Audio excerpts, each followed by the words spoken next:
The mining station on Kepler 442b was supposed to be Marcus Chen's fresh start. After losing his job on Earth and watching his savings disappear, the remote asteroid mining gig seemed like his only option. The pay was decent, the work was honest, and most importantly, it was far away from the mess his life had become back home. Marcus had been working the night shift for 3 months when everything changed. He was operating the deep core drill, boring through layers of crystallized methane and rare earth metals, when his scanner picked up something unusual. The readings showed a hollow cavity about 50 meters below the surface, much larger than the typical gas pockets they encountered. "Control, this is Marcus on drill platform 7, he radioed back to the station. "I'm getting some weird readings down here. Looks like a natural cave system or something." The response crackled through his helmet comm. "Copy that, Marcus. Protocol says to investigate any unusual formations. Could be valuable mineral deposits. Take a probe down and see what you find." Marcus lowered the fiber optic camera probe through the drill hole, watching his monitor as it descended into the darkness. The cavity was enormous, stretching beyond the range of his lights. But what caught his attention wasn't the size of the space, it was the strange crystalline formations covering the walls. They pulsed with a soft, rhythmic light, almost like a heartbeat. "Control, you seeing this?" Marcus transmitted, adjusting the camera feed. "Negative, Marcus. Your signal's breaking up, probably interference from those crystal formations. Can you get a closer look?" Against his better judgment, Marcus suited up for EVA and descended into the cavity using the drill shaft as an access point. The moment he stepped into the underground chamber, he knew he had discovered something extraordinary. The crystals weren't just glowing, they were warm. His suit's external temperature sensors registered a comfortable 22 degrees Celsius, impossible at this depth on a frozen moon. As Marcus moved deeper into the cavern, following a natural tunnel that seemed to spiral downward, he heard something that made him freeze. A sound that shouldn't exist in the vacuum of space, yet somehow reached his ears through the thin atmosphere his suit detected in this pocket of warmth. Crying. Not human crying, but something else. Something young and afraid and utterly alone. Marcus followed the sound through twisting passages lined with those strange, pulsing crystals. The tunnel opened into a vast chamber, and there, in the center of what appeared to be a nest made of precious metals and glowing stones, was a creature about the size of a large dog.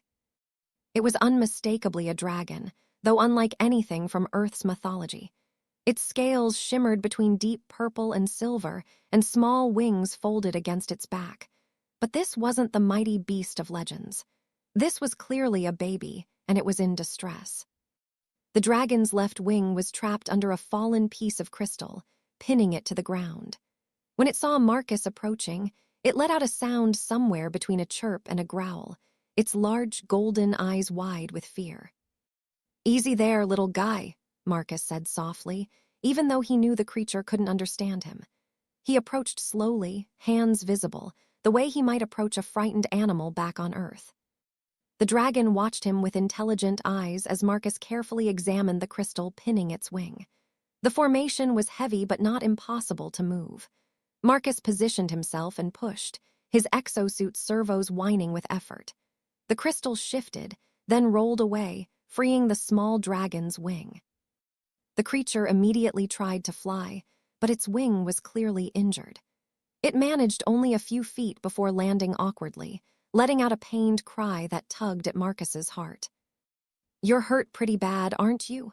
Marcus knelt down, keeping his movements slow and non-threatening. The dragon watched him warily but didn't try to flee. "I don't know much about dragon medicine, but I've got a universal medical kit in my suit. Let's see what we can do." Marcus had no idea why he was talking to an alien creature that probably couldn't understand a word he was saying, but it seemed to calm the little dragon. He carefully withdrew his emergency medical supplies and examined the wing. The membrane was torn but not severely, and there didn't appear to be any broken bones. Working with the delicate touch he'd learned from years of precision mining work, Marcus cleaned the wound with antiseptic gel and carefully applied a biomesh patch that would help the tissue heal. The dragon remained surprisingly still during the procedure, occasionally making soft sounds that almost seemed like it was trying to communicate. "There you go," Marcus said, sitting back on his heels. "That should help it heal properly. You'll be flying again in no time." The dragon looked at its treated wing, then back at Marcus. It took a tentative step forward and gently touched his gloved hand with its snout. The gesture was so clearly one of gratitude that Marcus felt his throat tighten with emotion. "You're welcome, little guy, but I should probably get going.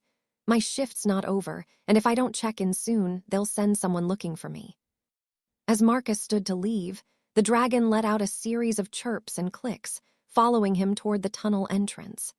It seemed almost desperate to communicate something, but Marcus had no way to understand.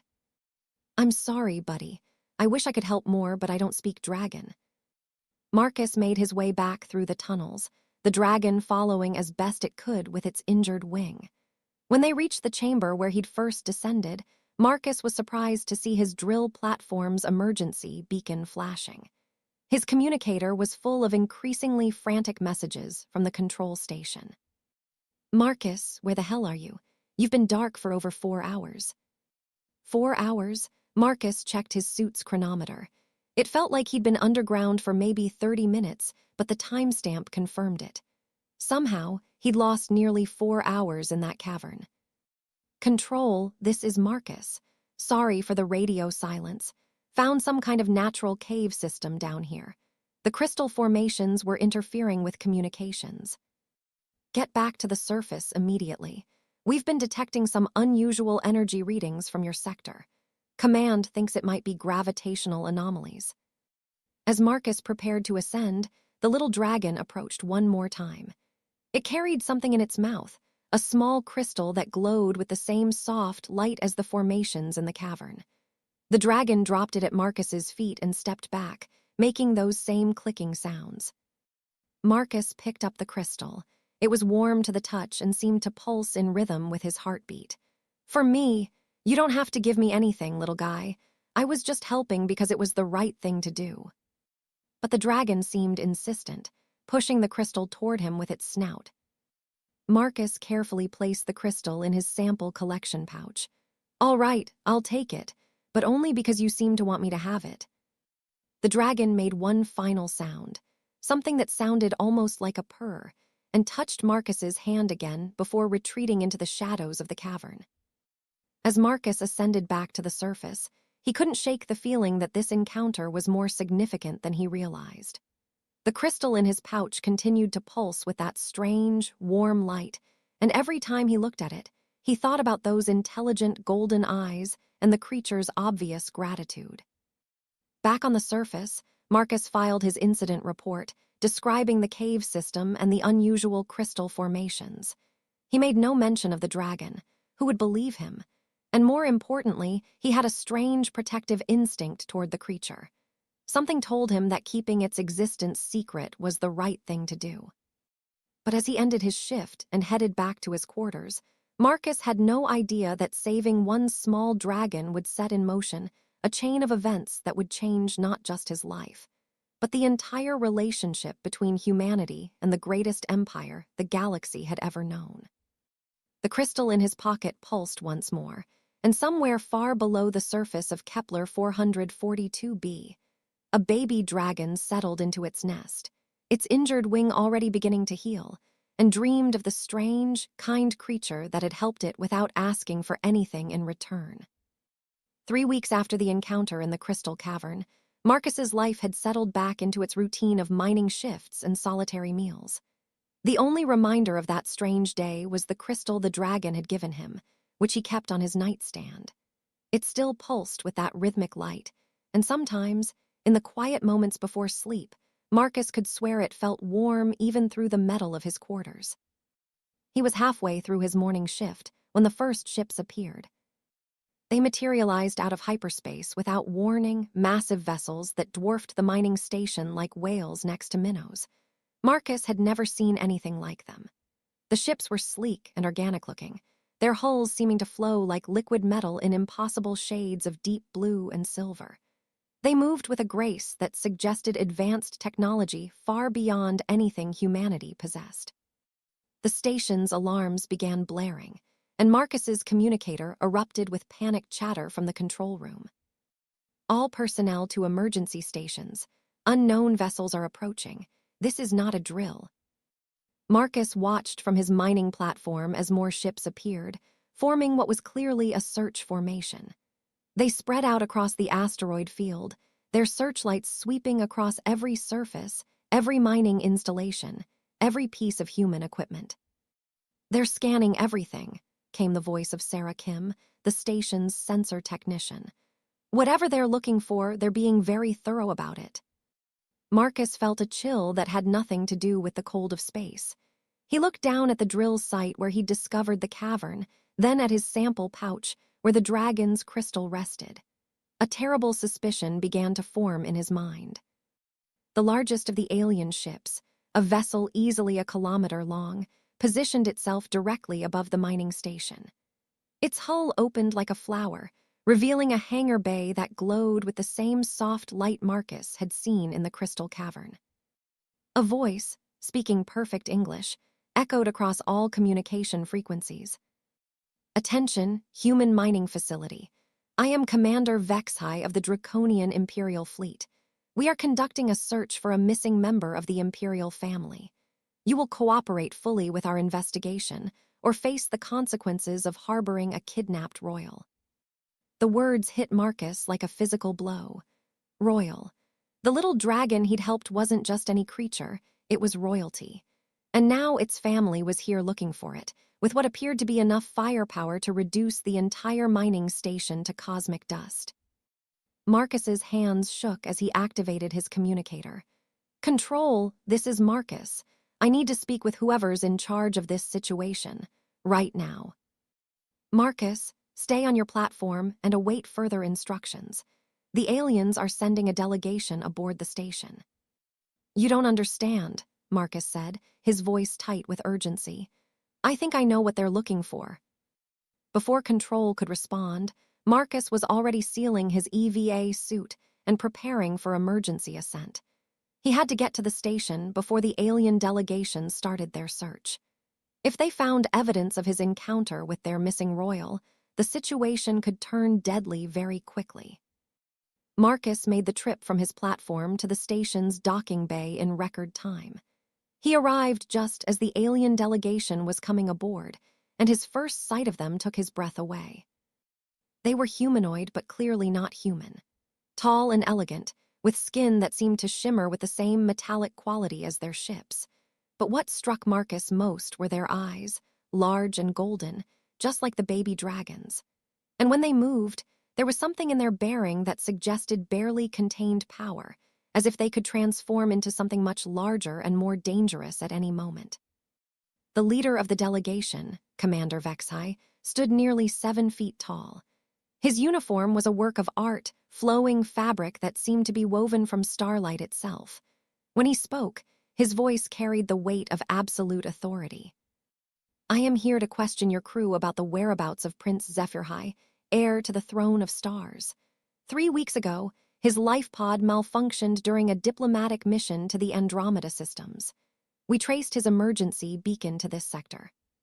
Station Commander Patricia Walsh, a tough woman who'd run mining operations for 20 years, stepped forward. "Commander, we've had no contact with any alien life forms. This is strictly a commercial mining operation." Marcus watched from the back of the gathered crew as Vexhai's golden eyes swept across the room. When those eyes found his, Marcus felt like the alien commander was looking directly into his soul. "One of you is lying," Vexhai said quietly. "My sensors detect draconian biosignatures in this facility. Recent contact, within the last 3 weeks." The crystal in Marcus's sample pouch seemed to pulse more urgently, and he realized with growing horror that it was probably giving off the very biosignature the commander was detecting. "Furthermore," Vexhai continued, "we have detected traces of royal pheromones on the station. Someone here has been in direct contact with Prince Zephyrhai." The silence in the docking bay was deafening. Marcus could feel the weight of everyone's stares, and he knew that his secret was about to be exposed, whether he confessed or not. Taking a deep breath, Marcus stepped forward. "Commander Vexai," he said, his voice steadier than he felt. "I need to speak with you privately." The alien commander's eyes fixed on Marcus with laser intensity. "You are the one. You have encountered the prince." "Yes, sir, but not the way you think." Vexai gestured to his escorts, and they immediately created a protective circle around Marcus and their commander. "Explain, quickly." Marcus pulled the crystal from his pouch, watching as Vexai's eyes widened in recognition. 3 weeks ago, I found him trapped in a cave system about 50 meters below Platform 7. His wing was injured. I helped him, treated the wound, and he gave me this as thanks. Then I left. That's all that happened. "You freed the prince from the crystal fall," Vexai said, his voice filled with what sounded like amazement. "The emergency beacon showed he was trapped, but we could not determine his exact location or condition." "He's still down there," Marcus said. "At least I assume he is. The cavern seemed like his home with some kind of nest. I didn't take him or hurt him, I just helped with his wing and left." Vexai studied the crystal in Marcus's hand, then looked back at the human miner with an expression that was impossible to read. "You rendered aid to a member of the imperial family without expectation of reward," the commander said slowly. "This is unexpected." "I would have done the same for anyone who needed help," Marcus replied honestly. "I didn't know he was a prince. I just knew he was hurt and scared and alone." For a long moment, Vexai said nothing. Then he turned to his escorts and spoke in what Marcus assumed was their native language, a series of musical tones and harmonic resonances that sounded almost like singing. The response from his officers was immediate and dramatic. They dropped to one knee in what was clearly a gesture of respect, their eyes fixed on Marcus with something approaching awe. "Human Marcus Chen," Vexai said formally, "by imperial decree, you are hereby granted safe passage and protection under the crown. Your actions have earned you a debt of honor from the House of the Celestial Throne." Marcus blinked, completely overwhelmed. "I don't understand." "You will," Vexai said. "But first we must retrieve the prince. Will you guide us to him?" Marcus nodded, though his head was spinning with the implications of what was happening. "Of course, but can I ask you something?" "Speak." "When I was down there with him, I lost almost 4 hours, but it only felt like minutes. And the crystal, it pulses in rhythm with my heartbeat.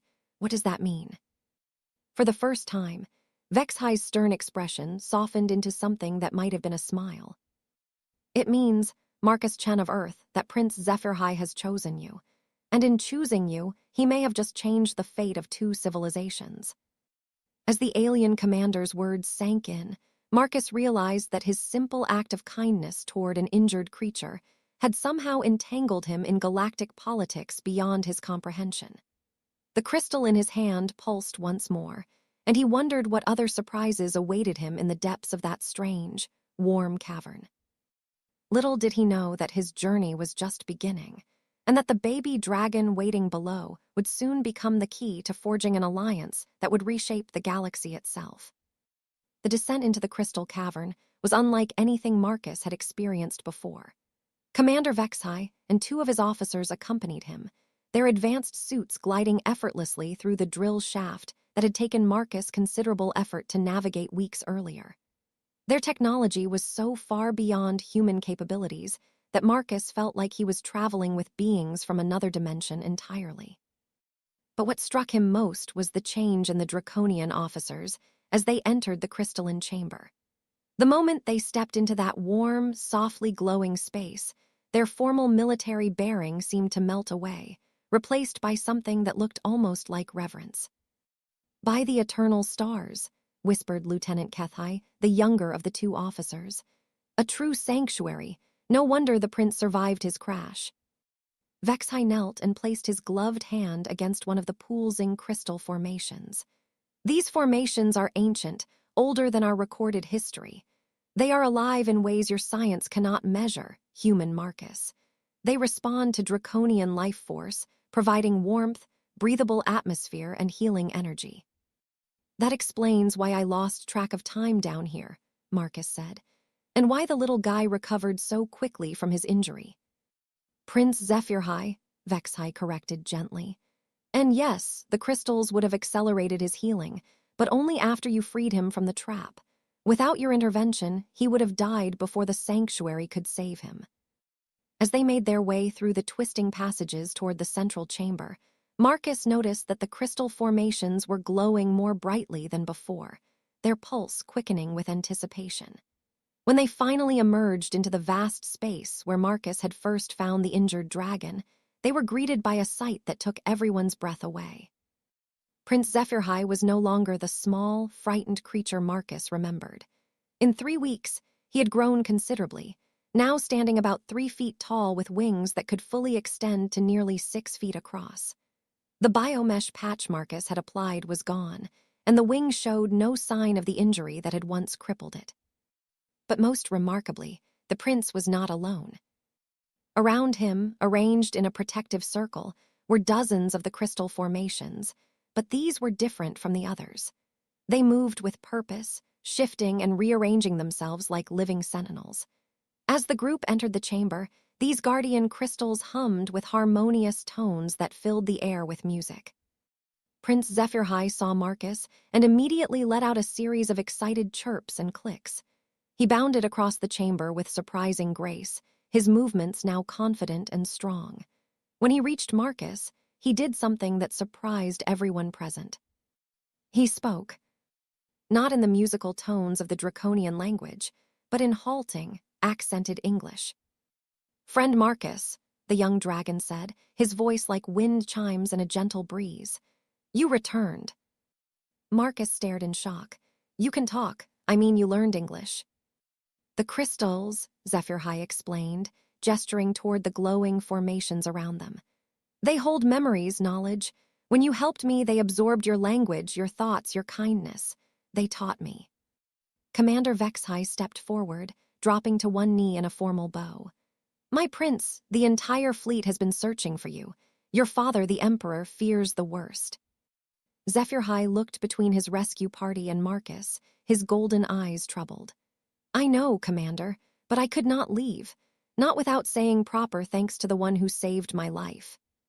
"Your Highness," Vexhai said carefully, "we must return you to the capital immediately. The Andromeda Summit is in 3 days, and your presence is required for the peace negotiations." "I will return," Zephyrhai said firmly, "but friend Marcus comes with me." The silence that followed this pronouncement was profound. Marcus felt his knees go weak. "Your Highness," Lieutenant Kethai said nervously, "humans are not permitted in the capital. Imperial law forbids." "Imperial law," Zephyrhai interrupted with surprising authority for such a young dragon, "also states that one who saves the life of a royal family member is entitled to request a boon from the crown. I claim that law on behalf of friend Marcus." Vexhai's expression was unreadable. "Prince, what you suggest is unprecedented. No alien has ever set foot on the capital world." "Then it is time for precedent to be set," Zephyrhai replied. He turned to Marcus, his eyes bright with excitement. "Friend Marcus, will you come with me? There is much I wish to show you, and much my father needs to hear about your kind." Marcus felt overwhelmed by the magnitude of what was being offered. Travel to an alien capital, meet the emperor of a galactic civilization. 3 weeks ago, his biggest concern had been making quota on his mining shift. "I don't know if I'm the right person for something like that," Marcus said honestly. "I'm just a miner. I don't know anything about diplomacy or politics." "That," said Zephyrhai with what sounded suspiciously like amusement, "is exactly why you are the right person." Before Marcus could respond, the crystal formations around them began to pulse in rapid sequence, and the chamber filled with a sound like distant singing. The guardian crystals moved closer, forming a tighter circle around the group. "Something approaches," Vexhai said, his hand moving to what Marcus assumed was a weapon. "The crystals are warning us." The singing grew louder, and suddenly the chamber was filled with light as a figure materialized in the center of the crystal circle. Marcus expected another draconian, but what appeared was something entirely different. The being stood nearly 8 feet tall, its form constantly shifting between solid matter and pure energy. When it spoke, its voice seemed to come from everywhere at once. "I am the keeper of the sanctuary," it said, the words resonating not in Marcus's ears but directly in his mind. "For 10,000 years, I have guarded this place of healing and protection. Today, I witness something that has not occurred since the early days of the Draconian Empire." Zephyr stepped forward, bowing deeply. "Honored Keeper, we seek only to return home safely." "And you shall," the Keeper replied. But not unchanged, human Marcus Chen approached. Marcus felt his legs moving without his conscious control, drawn by some force he couldn't resist. When he stood before the Keeper, he felt a presence in his mind, gentle but vast beyond comprehension. "You acted without thought of reward," the Keeper said. "You showed compassion to a creature you did not recognize in a place that should have terrified you. Such actions resonate through the crystal matrix, creating ripples that touch distant stars." The Keeper extended what might have been a hand, and Marcus felt compelled to take it.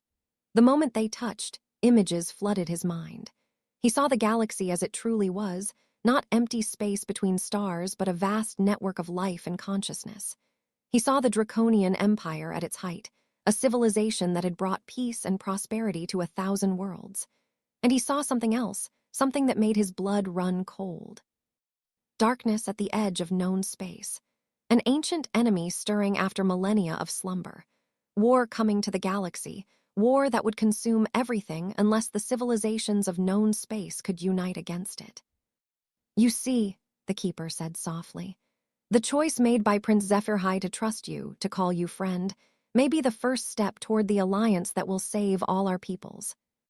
The visions faded, leaving Marcus gasping and shaken. The Keeper's form began to grow translucent. "Go now," it said. "Carry the gift of the crystals with you and remember what you have seen. The galaxy's future may depend on the friendship you have forged in this place." As the Keeper vanished, the chamber began to change. The guardian crystals moved back to their original positions, but several of the smaller formations broke away from the walls and moved toward Marcus. They surrounded him briefly, humming with that harmonic song, then each one touched him gently before returning to their places. "They have marked you," Zephyr said with obvious excitement. "Friend Marcus, you now carry a piece of the sanctuary with you always. No matter where in the galaxy you go, the crystals will recognize you as a protector and friend." Marcus looked down at his hands and saw that they now glowed with the same soft light as the formations around them. The sensation was warm and comforting, like being embraced by starlight itself. "What does this mean?" he asked. "It means," Commander Vexhai said, his voice filled with something approaching awe, "that you are no longer just Marcus Chen, human miner. You are Marcus Chen, crystal bearer, friend to the Imperial House, and possibly the key to forging an alliance that will determine the fate of the galaxy." As they prepared to leave the sanctuary, Marcus took one last look around the chamber that had changed his life so completely. The crystals pulsed in what seemed like farewell, their light painting rainbow patterns on the walls. He had come here 3 weeks ago as a man running from his failures, and now he was leaving as something he couldn't even begin to understand. But one thing was certain. His journey was just beginning, and the little dragon flying beside him would be his guide into a larger universe than he had ever imagined possible. The crystal formations sang them out of the sanctuary with harmonies that would echo in Marcus's memory forever. And above them, the stars waited to welcome an unlikely ambassador from a small blue world on the edge of nowhere. The capital ship of the Draconian Imperial Fleet was a city unto itself, stretching over 5 kilometers from bow to stern and housing nearly 1 million souls. Marcus had thought the vessels that arrived at the mining station were impressive, but they were mere escorts compared to this massive flagship that served as the mobile palace of the imperial family. As their transport shuttle approached the hangar bay, Marcus pressed his face to the viewport, trying to comprehend the scale of what he was seeing. Gardens floated in zero gravity behind transparent walls, their exotic plants creating cascades of color against the star field. Streams of water flowed in impossible spirals through the ship's corridors, defying physics in ways that made Marcus's engineer brain ache. The capital ship adjusts its internal gravity and physics to accommodate many different species, Prince Zephyrhai explained, noticing Marcus's confusion. My people learned long ago that true unity requires making space for others to feel at home. Commander Vexhai, who had been unusually quiet during the journey, turned from his position near the shuttle's controls. Prince, I must warn you, the court has been in considerable turmoil during your absence. There are those who will not welcome the presence of a human, regardless of the service he has rendered. Zephyrhai's scales seemed to darken slightly, and Marcus caught a glimpse of the formidable adult dragon the prince would one day become. Let them voice their objections to me personally, Commander. Friend Marcus travels under my protection and by right of imperial law. As they docked, Marcus felt his nervousness increase exponentially. The crystal formations from the sanctuary had left their mark on him, but he was still fundamentally a human miner about to walk into the heart of a civilization that spanned half the galaxy. The glowing marks on his hands pulsed gently, and he drew what comfort he could from their warmth. The hangar bay doors opened to reveal a reception committee that took Marcus's breath away. Dozens of draconians in elaborate robes and uniforms stood in formation, their scales reflecting the ship's lights like living rainbows. But what commanded Marcus's attention was the figure at the center of the group. Emperor Thanhai stood nearly 9 feet tall, his scales a deep gold that seemed to contain the light of stars. When he moved, there was no question that he could transform into something magnificent and terrible. His golden eyes, so like his son's but ancient and wise beyond measure, fixed on Marcus with an intensity that made him want to kneel. My son, the Emperor said, his voice carrying easily across the hangar despite its gentle tone. We feared the worst when your beacon went silent. I am well, father, Zephyrhai replied, approaching with dignity befitting his station. Thanks to the courage and kindness of my friend, Marcus Chen of Earth. The Emperor's gaze shifted to Marcus, and for a moment, the human felt as though he was being weighed and measured by forces beyond his understanding. Then something remarkable happened. The Emperor smiled. Marcus Chen of Earth, Thanhai said, stepping forward. My son lives because of your actions. How does one repay such a debt? Marcus found his voice, though it came out somewhat smaller than he'd intended. Your Majesty, no payment is necessary. Anyone would have done the same. A ripple of surprised murmurs went through the assembled court.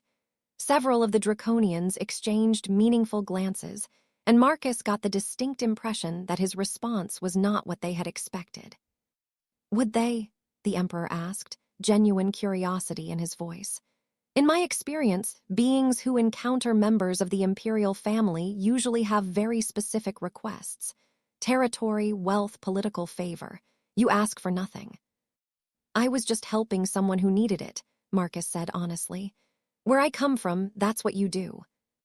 The Emperor was quiet for a long moment, studying Marcus with those ancient golden eyes. Finally, he nodded as if coming to some internal decision. Then Earth has produced beings of honor, Thanhai said. This is knowledge worth having. Come, Marcus Chen, there is much we must discuss. As the Emperor turned to lead them from the hangar, one of the court officials stepped forward. Marcus recognized the signs of barely contained hostility in the being's posture. Your Majesty, the official said, his voice dripping with disapproval.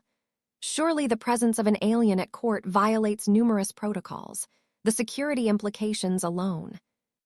Lord Nexushai, Zephyrhai interrupted, his young voice carrying surprising authority. Are you questioning my judgment in the selection of my companions? The official, Lord Nexushai, bowed stiffly.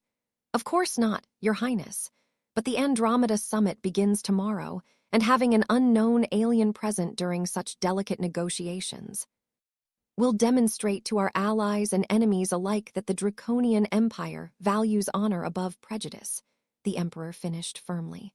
Marcus Chen will attend the summit as my personal guest. The announcement sent another wave of shocked murmurs through the court, but the Emperor's word was clearly final. As they moved through the ship's magnificent corridors, Marcus couldn't help but notice the stares and whispers that followed them. Some seemed curious, others hostile, but all were intensely interested in the human who had somehow earned a place at the Emperor's side. Zephyr flew alongside Marcus as they walked, occasionally pointing out features of the ship or explaining some aspect of draconian culture. It was clear the young prince was proud to show his friend the wonders of his people's achievements, and Marcus found himself genuinely amazed by what he saw. The ship contained entire ecosystems, libraries that stored the knowledge of 1,000 worlds, and workshops where artisans created beauty that transcended species boundaries. It was a mobile civilization, a testament to what a people could accomplish when they thought beyond the confines of a single world. "Tomorrow," the Emperor said as they approached what Marcus assumed were the royal quarters, "you will witness the culmination of 3 years of careful diplomacy. The Andromeda galaxy has been ravaged by war for centuries. We seek to broker a lasting peace between 7 major factions, each with grievances dating back millennia." "That sounds incredibly complicated," Marcus said. "Indeed it is," Thanhai agreed. "Which is why I find myself curious about your perspective. You come from a young species, unencumbered by the weight of ancient prejudices. Sometimes, fresh eyes see solutions that experience overlooks." That evening, Marcus was given quarters that were more luxurious than anything he had ever experienced. The walls could be made transparent to provide a stunning view of the star field. The furniture adapted itself to his human physiology, and the room's environmental controls created a perfect replica of Earth's atmosphere. But despite the comfort, Marcus found himself unable to sleep. The weight of what was happening pressed down on him like a physical force. Tomorrow, he would sit in on negotiations that could determine the fate of entire civilizations. How had his life taken such an impossible turn? A soft chiming at his door interrupted his troubled thoughts. When he opened it, he found Prince Zephyr hovering outside, his wings beating slowly to keep him aloft in the corridor's lower gravity. "Friend Marcus," the prince said, "may I enter? I sense your distress." Marcus nodded, and Zephyr glided into the room, settling gracefully on the floor beside the large viewing window. "You are afraid," the prince observed. It wasn't a question. "Terrified," Marcus admitted. "I'm completely out of my depth here. I don't understand galactic politics or ancient grievances or any of it. What if I say the wrong thing? What if I make things worse?" Zephyr turned his golden eyes toward the stars visible beyond the window. "When I was trapped beneath that crystal, I was also afraid. I thought I would die alone, forgotten in the dark. But then you came, and you did not see a prince or a political opportunity. You saw someone who needed help, and you gave it freely." The young dragon turned to look at Marcus directly. "That is what my father sees in you, friend Marcus. Not knowledge of politics or ancient histories, but the ability to see past such things to what truly matters. Tomorrow, when those 7 factions sit down to argue over borders and resources and old wounds, they will see a human who saved a dragon's life simply because it was right to do so. And you think that will make a difference?" "I think," Zephyr said with quiet certainty, "that sometimes the most powerful diplomatic tool is not wisdom or cunning, but simple, honest goodness. And I think the galaxy is about to learn that humanity possesses that quality in abundance." As the prince prepared to leave, he paused at the door. "Friend Marcus, tomorrow will bring challenges neither of us can imagine.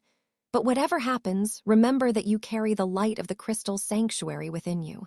Trust in that light, and it will guide you true." After Zephyr left, Marcus returned to the viewing window and stared out at the vast star field beyond. Somewhere out there, among those distant suns, lay Earth and the life he had known. It seemed impossibly far away now, as if it belonged to someone else entirely. The crystal markings on his hands pulsed gently, and Marcus felt a warmth that wasn't entirely physical. He thought about the keeper's words in the sanctuary, about darkness stirring at the edge of known space, and the need for alliance among the civilizations of the galaxy. Perhaps Zephyr was right.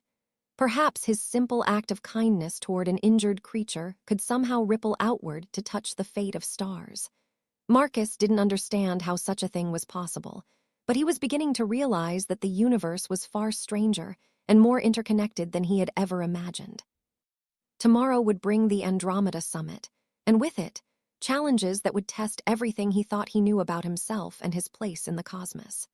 But tonight, surrounded by the gentle light of an alien sun and carrying the friendship of a young dragon prince, Marcus Chen of Earth prepared to step onto a stage larger than worlds and play a part he was only beginning to understand.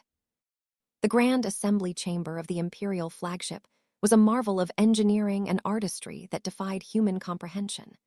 The circular room stretched nearly half a kilometer in diameter, its domed ceiling displaying a perfect replica of the galaxy itself, with each star system represented as a point of living light. 7 massive platforms floated in the chamber's center, each one designed to accommodate the specific environmental needs of the Andromeda galaxy's major powers. Marcus stood beside Emperor Thanhai on the Imperial platform, trying to project calm confidence while his heart hammered against his ribs. Around them, the assembled representatives of 7 civilizations eyed each other with barely concealed hostility, the weight of centuries-old grievances filling the air like a toxic cloud. Prince Zephyrhai perched nearby, his young eyes bright with excitement and nervous energy. "The delegations have been arriving all morning," he whispered to Marcus, each one more suspicious than the last. Marcus surveyed the other platforms, trying to understand what he was seeing. The crystalline collective appeared as beings of living mineral, their forms shifting and sparkling in the chamber's light. The void touched were the opposite, creatures of pure darkness that seemed to absorb light rather than reflect it. The machine hegemony sent mechanical representatives that clicked and whirred with every movement, while the Bloom Consortium were plant-like beings that swayed as if in an unfelt breeze. Most disturbing were the representatives of the consuming tide and the bone merchants, whose very presence seemed to make the air itself feel cold and threatening. Marcus didn't need anyone to explain that these were the more aggressive factions, the ones who profited from the ongoing conflicts. "Honored delegates," Emperor Thanhai began, his voice carrying easily across the vast chamber, "we gather today to discuss the possibility of lasting peace in the Andromeda galaxy. For 3 centuries, our civilizations have been locked in conflicts that have consumed entire star systems and cost billions of lives." "Pretty words, Thanhai," interrupted the lead representative of the bone merchants, a skeletal being whose voice sounded like grinding stone. "But what does the Draconian Empire offer beyond the same territorial concessions we have rejected for decades?" "Actually," the Emperor replied with surprising mildness, "today I offer something entirely new, a perspective from beyond our local conflicts. May I present Marcus Chen of Earth, survivor of the Crystal Sanctuary and friend to the Imperial House." The reaction was immediate and explosive. Several delegates began speaking at once, their voices rising in a cacophony of outrage and disbelief. "An alien observer, unacceptable. This is clearly a draconian ploy to introduce bias into the negotiations. What authority does this creature have to speak on our affairs?" Emperor Thanhai raised his hand, and the chamber fell silent. The power radiating from him was unmistakable, a reminder that the Draconian Empire commanded respect through strength as well as wisdom. "Marcus Chen speaks with no authority save that of an outside observer," the Emperor said calmly. "His people have never been involved in our conflicts, have no territorial claims in Andromeda, and no agenda beyond peace.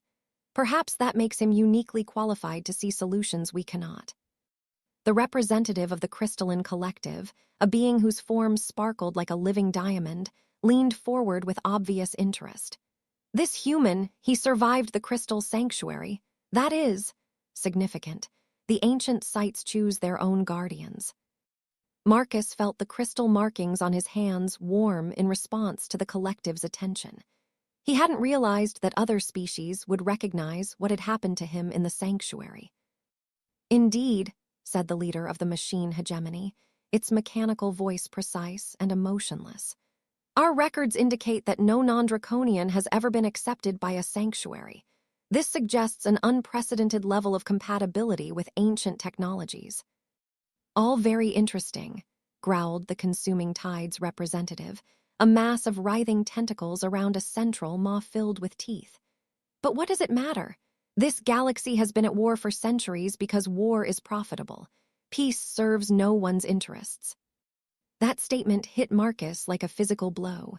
He thought of all the suffering the Emperor had described, all the lost lives and destroyed worlds, reduced to a simple matter of profit and loss. Without conscious thought, he stepped forward.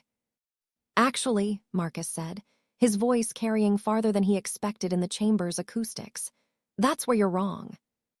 The sudden attention of 7 alien civilizations focused on him was almost overwhelming, but Marcus pressed on, drawing strength from the warm pulse of the crystal marks on his hands. "Where I come from, we learned something important about conflict. War might be profitable for some in the short term, but peace is profitable for everyone in the long term. When you're not spending resources on weapons and soldiers, you can spend them on exploration, on art, on advancing your civilization." "Naive sentiment from a primitive species," the bone merchant representative said dismissively. "Your people haven't faced the realities of galactic politics." "No," Marcus agreed, "we haven't. But we've faced our own conflicts, and we learned that the only way forward is to find common ground." He gestured toward the galaxy display above them. "I've been studying your histories since I arrived, and you know what I see. 7 civilizations that are so focused on their differences that they can't see how much they have in common." The void-touched representative spoke for the first time, its voice like whispered shadows. "Elaborate, human." Marcus took a deep breath, knowing that what he said next could either move the negotiations forward or destroy them entirely. "You all explore space, which means you all value discovery. You all developed interstellar technology, which means you all prize knowledge and innovation. You all sent representatives here, which means you all at least hope for something better than endless war." He paused, looking around the chamber. "But more than that, you all chose to settle in the same galaxy, which suggests you all found something they're worth fighting for. Instead of fighting over it, why not work together to protect it?" "Protect it from what?" asked the Bloom Consortium's representative, its voice like rustling leaves. Marcus hesitated, remembering the visions the Keeper had shown him in the crystal sanctuary. He hadn't intended to reveal what he'd seen, but the moment seemed to demand truth. "From the darkness at the edge of known space," he said quietly. "The ancient enemy that destroyed civilizations before yours ever reached the stars. It's stirring again, and when it comes, your individual territories won't matter. Only unity will save you." The chamber fell absolutely silent. Marcus watched as the delegates looked at each other with new understanding, fear replacing hostility in their expressions. "How do you know of this?" the Crystalline Collective's representative asked, its form flickering with agitation. "The crystal sanctuary showed me," Marcus said simply. "The ancient sites hold memories of the galaxy's past and warnings about its future." Emperor Thanhai stepped forward, his expression grave. "Our deepest archives speak of this enemy in whispers. We had hoped the threat was ended forever, but if the sanctuaries are awakening, then we have little time to waste on territorial disputes," finished the machine hegemony's representative. "Our calculations suggest that a unified defense is the only logical response to an existential threat." What followed was the most remarkable transformation Marcus had ever witnessed. The hostile posturing that had dominated the chamber moments before dissolved as the delegates began discussing practical matters of mutual defense and resource sharing. Ancient grievances were set aside as they faced the prospect of a threat that could destroy them all. Prince Zephyrhai moved close to Marcus, his eyes bright with admiration. "Friend Marcus, you have done something extraordinary. You have given them a reason to choose unity over conflict." "I just told them the truth," Marcus replied, still somewhat stunned by the rapid change in the chamber's atmosphere. "Sometimes," said Emperor Thanhai with a proud smile, "that is the most powerful force in the universe." The negotiations continued for hours, but the tone had completely changed. Instead of arguing over borders and resources, The delegates worked together to plan a defensive alliance that would protect all their worlds from the coming darkness. Treaties were drafted, resource-sharing agreements were negotiated, and for the first time in centuries, the Andromeda Galaxy began to speak with one voice. As the formal sessions concluded, delegate after delegate approached Marcus to express their gratitude and to learn more about humanity. The Crystalline Collective offered to share their advanced material sciences, the machine hegemony proposed technological exchanges, and even the more aggressive factions spoke of cooperation rather than conquest. It appears, Emperor Thanhai observed as they watched the delegates preparing to depart, that Earth has produced more than just one exceptional individual. If Marcus Chen is representative of his species, then humanity may be the key to uniting not just Andromeda, but the entire galaxy. That evening, as the Imperial fleet prepared to escort the various delegations back to their home worlds to ratify the new alliance, Marcus found himself once again at the viewing window of his quarters.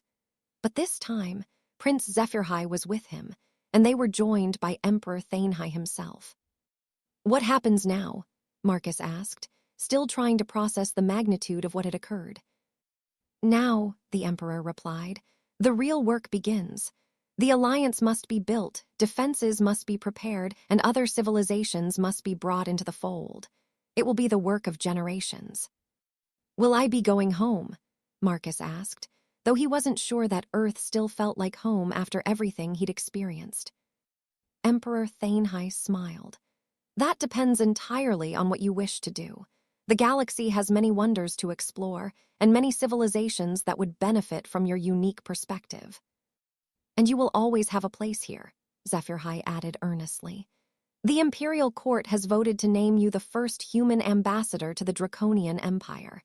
The position comes with its own ship, staff, and the resources to travel wherever you feel you can do the most good." Marcus looked out at the stars, thinking about the small mining station where his journey had begun and the vast galaxy that now lay open before him. He thought about his old life, running from failure and disappointment, and compared it to the possibilities that stretched ahead. "There's something I need to do first," he said finally. "Earth needs to know what's coming. My people need time to prepare to join this alliance to take their place among the stars." "Then we shall escort you home," Emperor Thanhai said without hesitation. "It will be our honor to make formal contact with your people and to offer them full membership in the Galactic Alliance." As the Imperial fleet turned toward Earth, Marcus reflected on the strange chain of events that had brought him to this moment. A simple act of kindness toward an injured creature had rippled outward to change the fate of civilizations. The baby dragon he'd helped was now Prince Zephyrhai, heir to an empire and his closest friend in the galaxy. The Crystal Sanctuary had marked him as something more than human, and that mark had opened doors he never could have imagined. The stars ahead held challenges that would dwarf anything humanity had ever faced, but they also held wonders beyond imagination and the promise of a future among the cosmic community. Marcus Chen, former miner and newly appointed ambassador, settled in for the journey home, knowing that he carried with him not just the friendship of a dragon prince, but the hopes of an entire galaxy united against the darkness. Behind them, the Andromeda Galaxy began the great work of transformation from a battlefield into a fortress. And at the edge of known space, something ancient and malevolent stirred, drawn by the light of unity that had begun to shine where once there had been only the darkness of endless war. The real adventure was just beginning.